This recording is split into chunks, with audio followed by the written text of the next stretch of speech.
Last week was weird, and I realized that I started a couple of new series of videos on TikTok without like explaining really where they came from.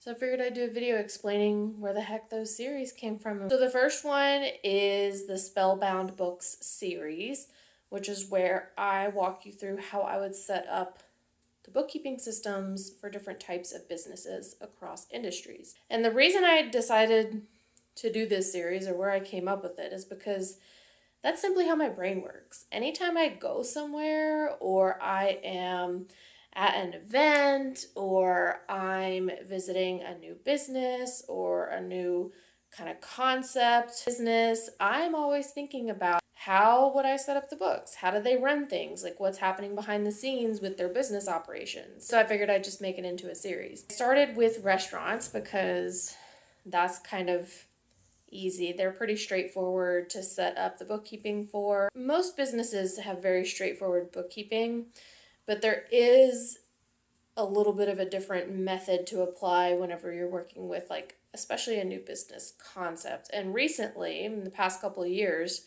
e-commerce has grown tremendously, right? As well as like content creation as pretty much a business. And I'm going to be doing those types of businesses, or an episode in that series, those types of businesses. But if you have any questions, or you have an idea of a type of business that you'd like to see how I would set up the books for that, let me know.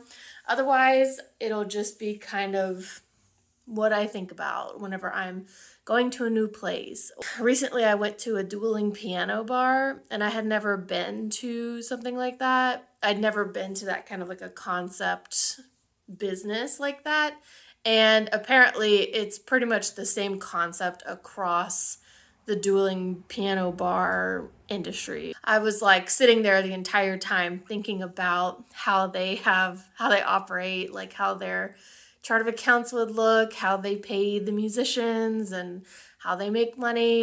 That's just where my brain goes. I just like to sit there and think about those types of things. The other series that I started is called Cringe TikTok Tax Tips, and that ended up being quite the tongue twister, and I didn't intend it for it to be that way. But anytime I look at like what videos other people are doing when they're talking about bookkeeping and like self-employed taxes and all of that, I usually wind up cringing to myself. I'm like, ooh, no, that's really not right. And so that is where that series came from. There's a lot of things that like sound too good to be true, and my rule is that if it sounds too good to be true, it probably is. Why are taxes the thing that you want to fuck around and find out? That doesn't really make sense to me. But I figure that'd be a great series for people, especially self-employed folks, to kind of dispel some of these myths or these cringy tips that sound too good to be true, and we can actually talk about